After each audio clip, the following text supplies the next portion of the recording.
Hello, my name is Dan Brenner, and I'm the superintendent of the Roslyn Public Schools. This year, when you vote on the school budget, you will also be asked to decide on a bond referendum. 3 questions often come to community members' minds when faced with a bond vote. The first is, why is there a need for construction? The second, what construction is actually going to be done? And the third is, how much is it going to cost me? The video that follows should answer all 3 of these questions. Now, I simply want to say thank you for the continued support you've offered to the school system and the children it serves. Without further ado, I take great pleasure in introducing Jordan Fishback, a student leader who will take you through the proposed projects. Hi, my name is Jordan Fishback. I'm a senior at Roslyn High School and president of the student government, the OCC. I'm here in the high school cafeteria, which was renovated just a couple of years ago. It's a great space and students love it. It's air conditioned, there's Wi-Fi, it looks great. It's a huge improvement on what was here when I was a freshman. When students are here for lunch or during free periods, we can now use our time more productively, and that helps a lot with their schoolwork. Unfortunately, not all of the rooms in the district are like this. Many haven't been updated in a very long time. So the school district has a plan for the whole district that will include a lot of renovations. Some of the projects will be big and very visible, like fields and gyms and libraries. Others will be upgrades to things like electrical systems and roadways, things that are not as visible but just as important. In this video, I'd like to take a look around the district and show you what's being planned to make Roslyn schools safer, more up-to-date, and an even better place to learn and for students in the future. Let's start right outside in front of the high school. The most urgent project in the entire plan is replacing the bus garage. When it was built in the 1940s, the bus garage was actually in the back of the original high school building, which dates in the 1920s. As the high school got bigger, the entrance was moved around the corner and the bus garage ended up in the front. Of course, no one would have planned it that way. As you can see, it's in pretty bad shape. The district has found another location for the garage, next to the facilities building off of Glen Cove Road. We'll take a look at that location later on. After the old garage is demolished, the whole parking lot in front of the high school will be redesigned. Parking has been a real problem in the high school campus for a very long time. Without the bus garage, we'll have a lot more parking and a much better way for cars and buses to get in and out every day. As part of this redesign, the front of the building will be changed too. This rendering is just one possibility of how it might look. One of the really important things that the Board of Education wants to address is security in each of the schools. The high school will have a much more secure entrance, with a better system for monitoring who is coming in and out of the school. Let's go back inside the high school to see some of the other changes that are planned for the building. The library will be expanded, using some of the unused space in the courtyard that it shares with the cafeteria. This expansion is about much more than making the library bigger. The concept is to create a high-tech space where many kinds of multimedia lessons and activities can take place. There's still an important role for the library to play in the internet age, but it has to be much more up-to-date than the library the school has now. Like all the new spaces proposed in the plan, the library will be air-conditioned and will have much better lighting. Air conditioning is also planned for the classrooms throughout the second floor of the building. As we move to the back of the building, we see the location of the last big change that the high school will see, a new gymnasium. This will be built in an open area near the administration building.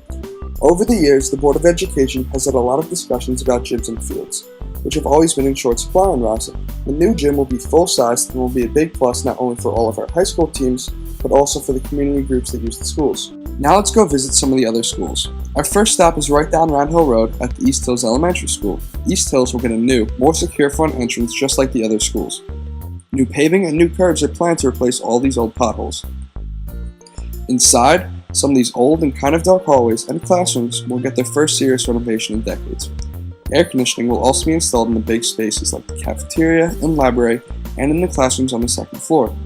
Like the libraries of the other schools, the one here at East Hills will get a high-tech update. Electrical capacity is an issue here, just like in all of the buildings, because of all the computers and other high-tech equipment that just didn't exist when the school was built in the 1950s. Now we'll head down Locust Lane to the Roslyn Middle School. Of all the schools in the district, the Roslyn Middle School has had more renovation in recent times, with a major expansion completed about a dozen years ago. Less work will be done here than in any other school, but there are still some important improvements. The lighting in the cafeteria and the auxiliary gym, which has never been very good, will be upgraded. On the outside, work will be done on some of the paving and drainage, especially where there are issues around the front of the building. Outdoor lighting will be upgraded to make the school safer at night, and old fencing will also be replaced. Let's now take a ride up Glen Cove Road and visit the Harbor Hill School. Even though Harbor Hill is the youngest of the district schools, it's more than 50 years old, and some things haven't really been updated since it was new. The front entrance and lobby area will be renovated to make it more secure, just like the other buildings.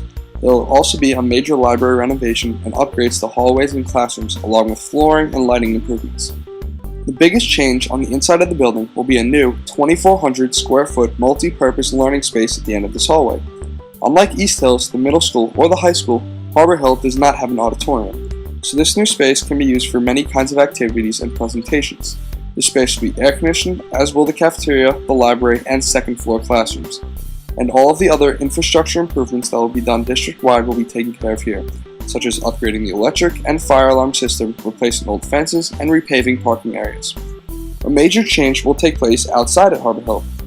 The old tennis courts will be taken out and the entire field area in the back of the school will be completely redone.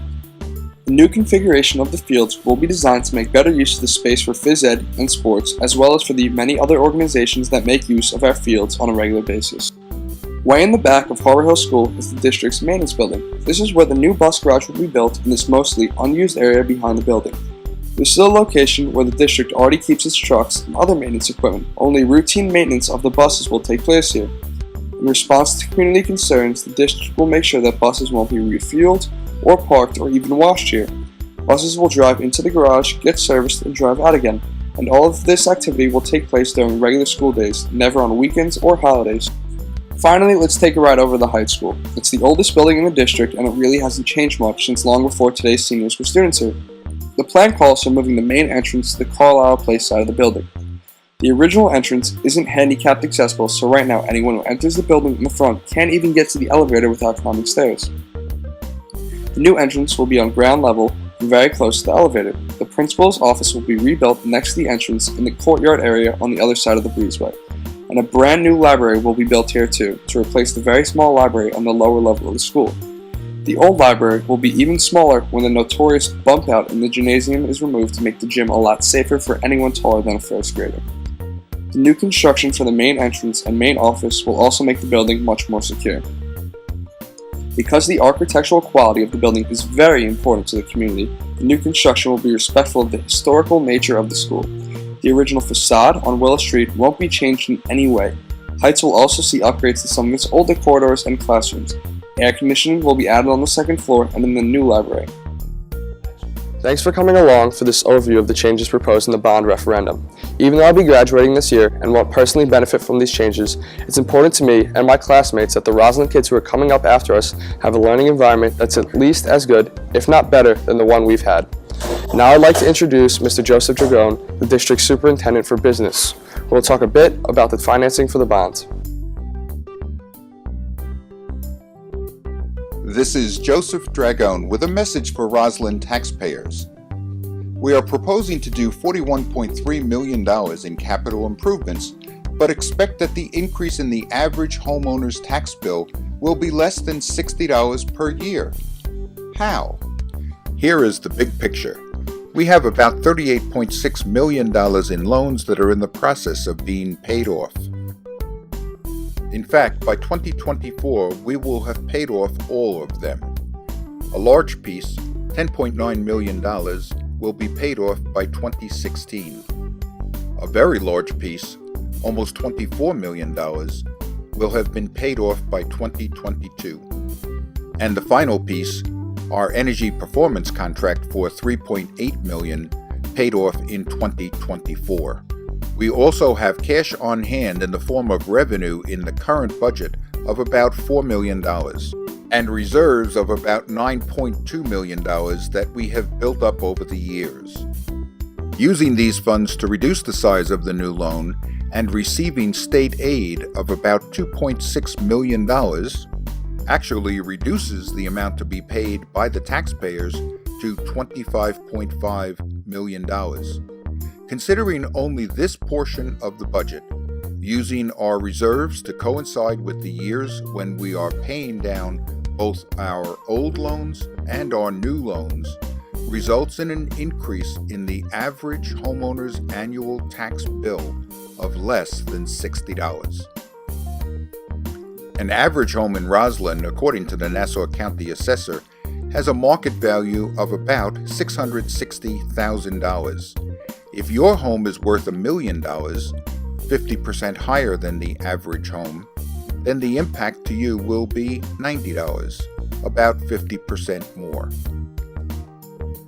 We look forward to meeting you in person and answering any questions you may have about our bond or our budget. Keep up to date by visiting our website, and don't forget to vote May 20th, 2014. Thank you.